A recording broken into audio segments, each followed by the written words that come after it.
Welcome to 40 Plus Fitness for Women. I'm Lynn Sederloff Airisto, your host, and I am a certified menopause fitness coach helping women in perimenopause and menopause to build the bodies that they want to spend the rest of their lives in. And today we are going to be talking about vacation and how to survive without undoing all of the progress that you have made so far.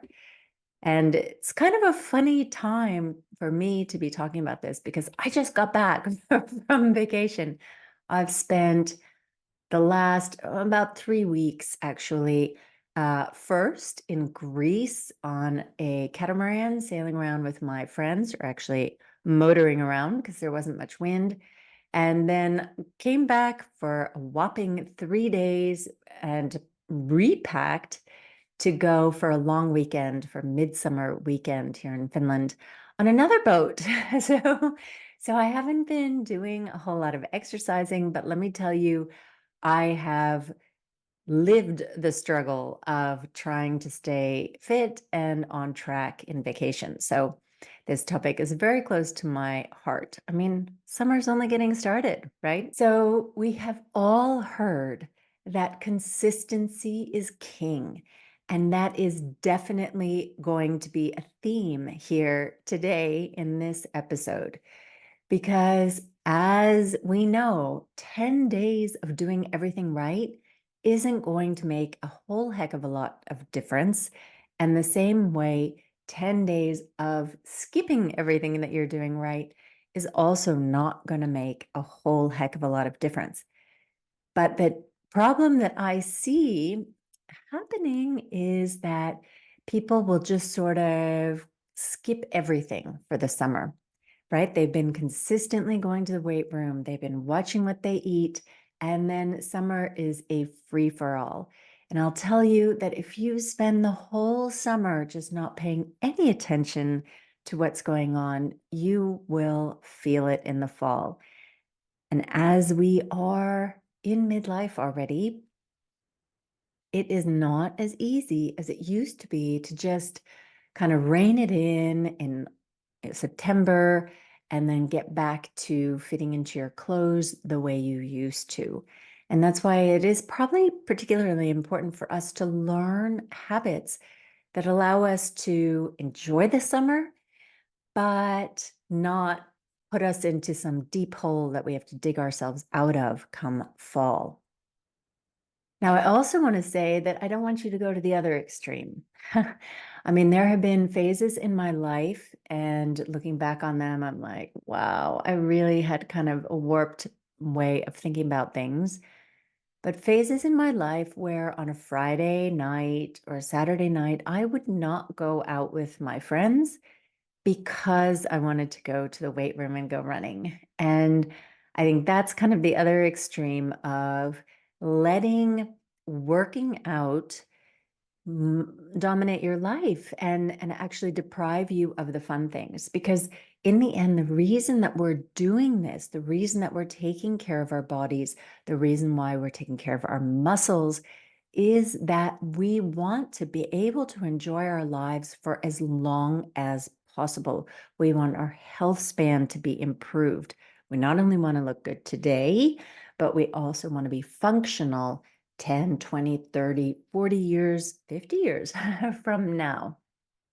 So we've got to find some kind of a balance here. So today I just wanted to kind of discuss some ways that you can try to stay in balance or not go totally off the rails as you go on vacation. And having just been on 2 amazing vacations where food and alcohol and having fun were very much at the center of focus, it's very fresh in my mind, the challenges and how hard they are when you are on holiday. So the first thing to say is that there are really 2 sides of this. One is your eating, and the other is your exercising. And by eating, I mean calories in, because it also includes all the things that you drink. And it is really hard when you are on holiday to stay on track. If you've been listening to this podcast for a while, you know how much I talk about protein and keeping your protein levels high. And that is super challenging when you are relying on, let's say, hotel food or eating out, or even, going to your parents because they're not necessarily thinking the same way as you are. And of course, you don't want to go on vacation and be like, oh no, I can't eat there, I can't eat there. No, you have to cook this for me. I mean, you're going to be like the most uninvited guest in the future. So this has to be done in kind of a subtle way.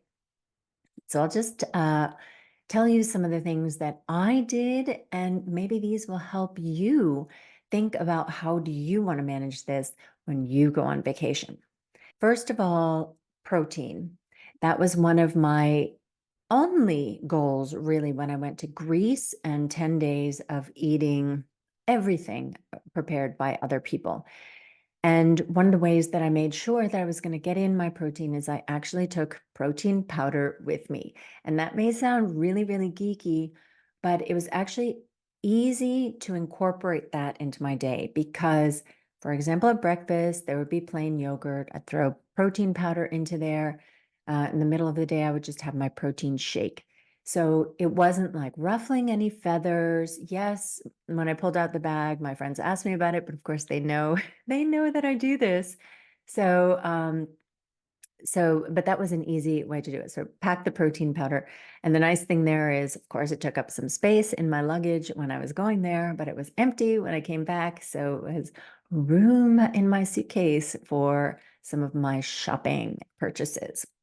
So there are kind of three main things, or actually four main things that I think about when I think about eating on vacation, when I'm not controlling the food. One is protein, getting in enough protein.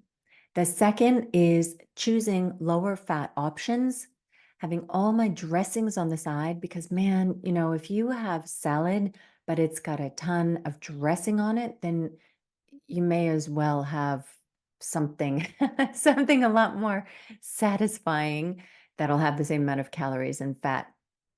And then I limit my liquid calories, or at least I want to be really conscious that, hey, now I'm choosing to drink this, and therefore I am having a lot of calories. And you need to remember, because I hear this all the time, that, hey, this is healthy, right? So I can eat a lot of this. I'm eating really healthy, but healthy can also mean a lot of calories. Salmon is healthy, but it has a lot of fat in it, a lot of calories in it. If you're eating salmon every day or many times a week, then you are going to be consuming a lot more calories than if you're eating lean chicken, for example. I mean, just something to be aware of. Avocado is healthy, but it also has a lot of fat in it.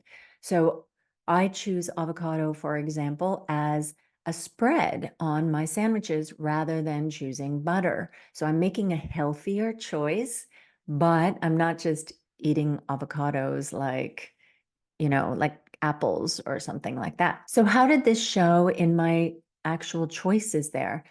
Now, Greece is famous for certain foods like moussaka and, oh, I'm terrible with these names, but anyway, these like baked things that have a lot of cheese and they're delicious. And yes, I did have that on one day, but since we were in the islands and there was fresh seafood to be had, I was choosing grilled whitefish, which was amazing for dinner almost every night. I think 4 nights out of the 7 that we were sailing, that's what I had for dinner. And then instead of having something like fried calamari, which was on the menu, which could have been really delicious too, I had steamed mussels. I love mussels. It's like steamed in what, vinegar broth or something? I mean, not vinegar, but garlic broth. And so that doesn't have much fat outside of what the mussels have themselves. And mussels have about 1 gram of protein per mussel, like minimum. So that is a great source of protein. And if you like mussels, delish. And then if I ordered a salad, I always have the dressing on the side because you never know how much they soak the salad in dressing. So I have it on the side, and sometimes it turns out that I eat most of it. Sometimes I don't eat any of it because sometimes the salad is just so good on its own.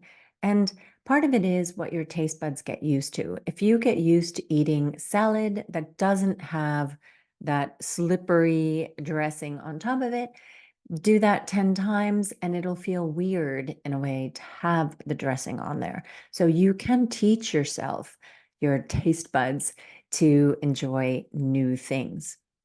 And then when I am out traveling, I try to avoid all you can eat places. So, for example, if you're going to go to breakfast, I'd prefer a place where you choose your breakfast entree over where you can keep going up and up and up.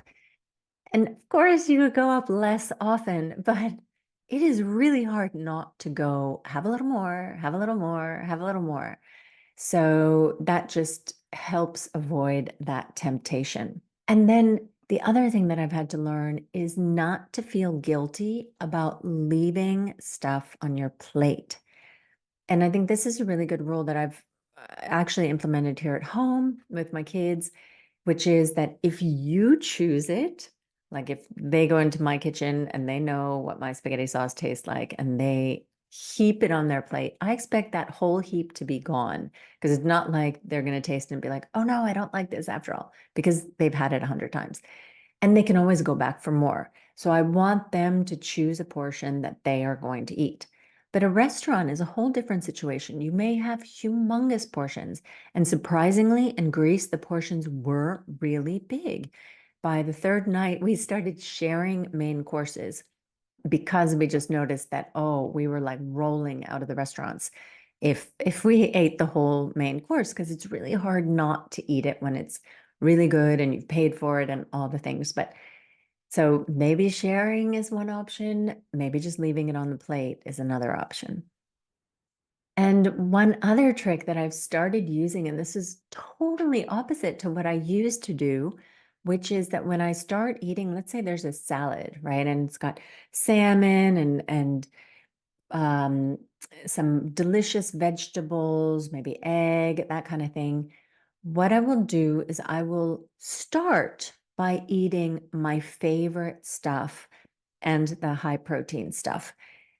And that way, when I'm hungry, I'm eating the good stuff, like the stuff that I would eat anyway, right? Because if you, for example, love strawberries and you leave them to last, you're going to stuff yourself with those strawberries at the end, whether you have room for them or not, right? If you start with the strawberries, then okay, you've already had them. Now, what's the next thing on the plate that you like? Hopefully it's the protein thing that you have chosen. So your salad hopefully has some protein on it. So maybe it's the turkey or the chicken or the salmon or whatever. So you eat that next. Then you go for the next thing that you like.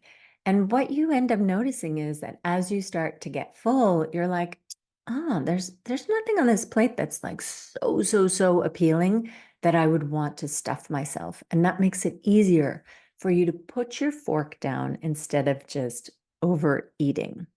So that's one of those habits that's really helped me. And the next thing that one needs to realize, and this is maybe something that we don't pay enough attention to, is how many calories you are drinking. You have that latte at breakfast in a hotel. It's probably whole milk or at least low fat milk, certainly not skim milk.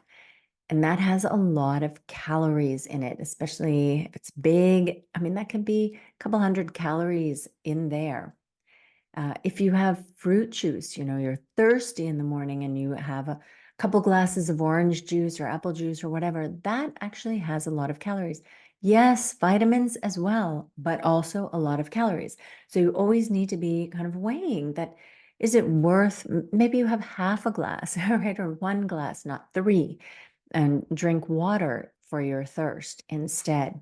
Maybe you learn to drink coffee without having milk in it. I mean, I have not gone to that extreme, But my boyfriend, for example, he'll have milk in his breakfast coffee, but after that, no milk the rest of the day. It's probably better for your teeth too, that you just have the coffee than having the coffee plus milk that you're sipping all day at work. And guys, the biggest one is the alcohol. That will really throw you overboard. And okay, I know there are a lot of fitness people out there who don't drink. And I have to say, I'm not one of them. I drink a lot less than I used to.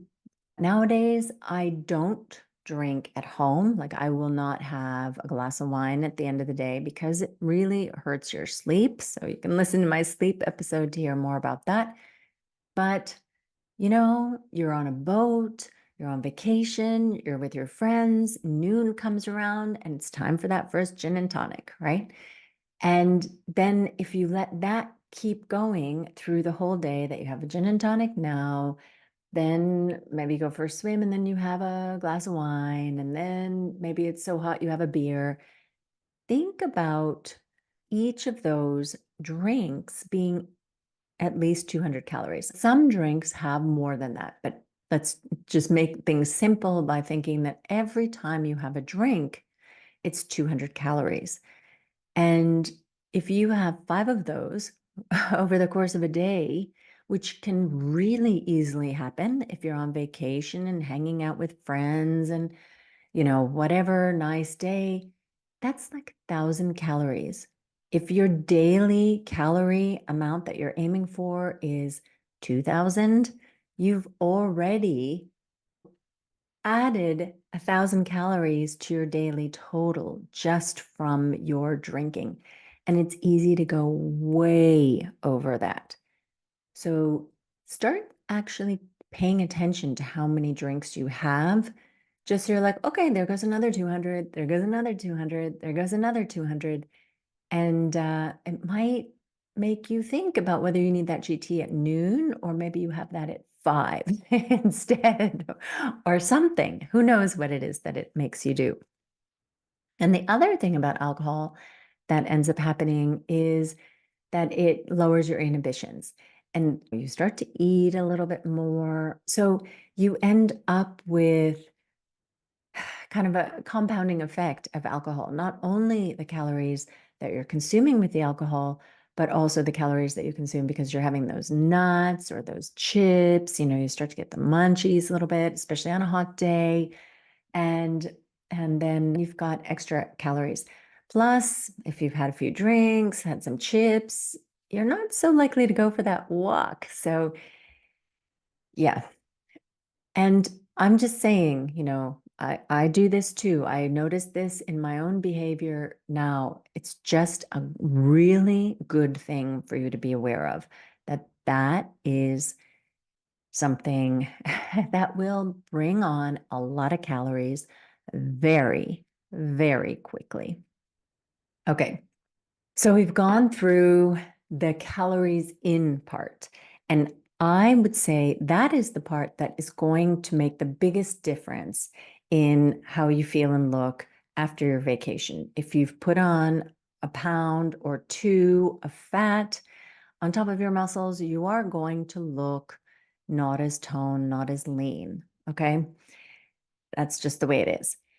But now, if we want to talk about training. So, if you're on vacation for a week, 10 days, 2 weeks, and you don't go to the gym, that is not going to cause a severe, backlash in your training. You may notice that you are maybe a tiny bit weaker when you go back, but I think you will recover that lack of strength in a week, maybe 2. Okay. For me, what happened was I didn't train at all while I was in Greece. I went back to the gym when I got back, and I was able to lift all the same weights that I was able to before. And then now, after this long weekend, I went back to the gym yesterday and I was already able to start making progress, go forward from where I was before the vacation. So It's not something you need to be super alarmed about. So yes, muscles are a use it or lose it kind of tissue.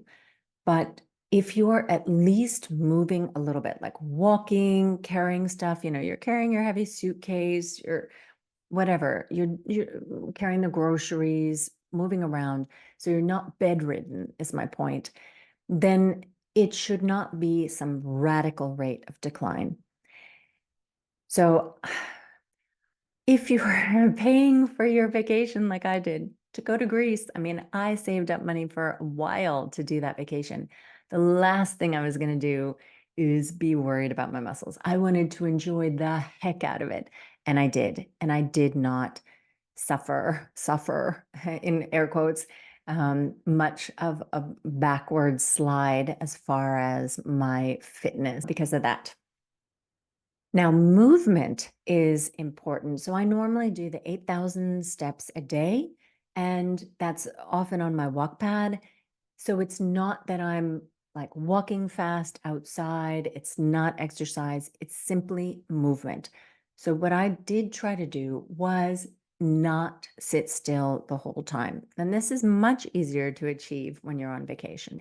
I mean, if you're on a boat, even just standing, because the boat's, moving a little bit underneath you, your muscles are having to do a little bit of adjusting all the time. Or if you just busy yourself, walk over there, talk to somebody standing, walk over to the other side of the boat, talk to somebody else standing, those kinds of things. So just trying to move. If you're on a beach, how about if you make a sandcastle? How about if you walk along the shore? How about if you go stand with your toes in the water, watching the swimmers, and shift your weight from one foot to the other? I mean, just not to be sitting totally still, just laying like a bump on a log. And then if we talk about your muscles. So now if we look at the whole summer, not just, your particular 7-day, 14-day vacation trip where, as I said before, you don't need to be so worried that, hey, I couldn't make it to the gym there. All right, let's say the whole summer. Now, for example, this week is a super good example here. Where I live, the days where you can actually be in a t-shirt and shorts are limited. There might be 6 of them in a summer, literally. There might be 6 of them. And this week they are expecting really warm temperatures. So I am going to be outside as much as humanly possible rather than at the gym. So I am training accordingly. I normally go 4 days a week to the gym. And this week I'm going to do 3 days. I could even do 2 days, but I think I can manage the 3 days. So you can reduce the amount of times that you go to the gym. The most important thing is that you have an intense enough training session where you are actually challenging your muscles, pushing them close to failure. Research actually has shown that about 1/9 of your normal training volume is enough. And when they talk about training volume, they're talking about how many sets you're doing for each muscle group. So 1/9 should be enough for maintaining the muscle. It's likely that we, as middle-aged people who are in perimenopause, menopause, we need more than that. But in any case, that should at least make you feel like, okay, so I can I can actually go to the gym less. So if you're doing 4 days a week normally all winter, and now you have this amazing, you want to go to the beach with your kids, you want to go to the pool, you want to, I don't know, do some hikes with your friends, go ahead and do those and reduce the number of days you're training, but still train every week, at least twice a week. Hit those muscles hard. Now, when you are training less often, so if you think about me, for example, if I'm doing the 4 days a week, I'm doing upper body and lower body. So if I go to 3 days a week, I end up doing an upper body day, a lower body day, and a full body day. So how do you choose the full body day if you have an upper lower split normally? So for the full body day, you'll want to choose 2 or 3 exercises from your upper body day's exercise program and then 2 or 3 exercises from your lower body day program, and then just do them in the same session. When you're making the choices, I would recommend that you choose exercises that work the major muscle groups or several muscle groups at the same time. So don't choose the isolation exercises. So, for example, skip the bicep curls, the tricep extensions, the calf raises, these kinds of muscles. Your biceps and triceps will get some stimulation when you're doing things like rowing or pull down or push ups or whatever other like bigger movement, multi joint movements that you do. So, for example, I went and did a full body day yesterday, and I chose from lower body, I did RDLs because that hits your whole back chain, your glutes, your hamstrings, your lower back. And then I did leg presses because that again hits most of the lower body muscles. So that also takes into account my quads. Then for upper body, I chose 3 exercises. I did my pull-ups because that's the one that I really want to get strong in. I want to do unassisted pull-ups soon. I'm getting there. So pull-ups. And then I did shoulder presses 'cause to get my front and mid delts. And then I also did rows to get my back. So that was it, right? And I was able to get in and out of there quickly. So that's how you can reduce the number of sessions that you do in a week. If you only have time to do 2 sessions, please do 2 full body sessions. You ideally do want to hit each muscle twice a week or each muscle group twice a week. Now, if you don't have access to a gym for a longer period of time, you can also do some challenging of your muscles with body weight exercises.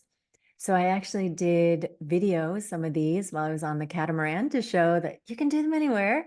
So check out my post. I'll put the link in the show notes here just for some ideas of things you can do. And then if you include having a rubber band with you, then you can hit pretty much all your muscles. So there are some ways to do things. And it's not like you have to do a training session every time. Maybe you're out on a walk and you see that, hey, here's a good place where I could do some step ups, do some step ups. Or like I found a bench on the island the other day and I was like, hey, this is actually a really good place to do some squats, squats down to the bench. So box squats. And then I did a few of them, just so I could really feel my muscles working for a moment. I mean, it's not exactly the same thing as going to the gym, but it is for sure better than nothing. I guess I should point out also that because it's so beautiful outside, I'm going to be doing more cardio this week, cardio outside. I mean, it is okay. I know some of my clients are really, really strict. They're like, oh, I need this exact formula. But really, it is okay to make some modifications. I think it is important to not just stop weight training for the summer. That's, I guess, one of the main messages that I want to bring here is that remember your muscles during the summer. No, you don't need to be, you go to Rome, you don't need to find a gym there and go to the weight room. No. But if you're going to be on the road for the whole 3 months, then yeah, you probably want to find a gym or else do some body weight exercises, take a rubber band so that you can challenge your muscles some while you are away. Otherwise, you can expect that you will have taken a significant step back over the 3 months and you'll need to work your way back up. And that can suck. Okay. So I just want to spare you that. All right. So to summarize, the biggest thing that is going to make a difference is your calories in. So please pay attention to what you're eating. Choose high protein, low fat, and pay attention to the calories that you are drinking. Movement is important. So I've talked about this in a previous episode. Maybe I need to do another one on it. But the fact that you're like wiggling over the course of the day and not just sitting still is really important. That burns actually a lot of calories. That will burn more calories than you doing an hour of cardio that day. So the more you can move your arms, move your legs, tap your foot, whatever, the better. Okay. Don't just stay still. Your muscles, they're not going to disappear if you take 1 or 2 weeks off. So if you have that expensive vacation that you have planned, do not stress yourself out and ruin your vacation worrying about your muscles. Okay. They will be there. But please don't take the whole summer off from working your muscles. You can work them significantly less. I would recommend anyway doing twice a week of hitting your major muscle groups so that when you go back to your regular routines in the fall, that you will be able to pick up where you left off rather than having to rebuild. You can do body weight exercises almost anywhere. You really don't need much space, just a little bit of creativity. Okay. I mean, things like push ups are easy to do anywhere, dips, step ups, um, split squats, all kinds of things. And you don't need to have official weights. You can carry a gallon jug of water, as a weight, or put some rocks in a backpack, or use your suitcase, whatever you have handy. Okay. If you have inventive ways, I would love to see them. And then rubber bands come in really handy, especially on vacation. They're not the easiest thing to use as like a long-term training tool, which is why I don't so much recommend them if you're trying to build, because they challenge your muscles in a very different way from other weight training equipment, in a little bit less optimized way. But when you're going to be gone for a long time and you want to stimulate your muscles, use those rubber bands. They're great for bicep curls, tricep extensions, rows, pull downs. You can do leg extensions, leg curls. You can do pretty much anything you can set up with a rubber band. And for some ideas, please check out the show notes, and I'll be posting a little bit about them on my social media channel. Okay. Whew, whew. Now, please let me know if this was useful to you. Hopefully, I didn't panic anybody. I'm trying more to calm you down than panic you. So, yeah, and enjoy your vacation. And I'll talk to you next week. Happy training.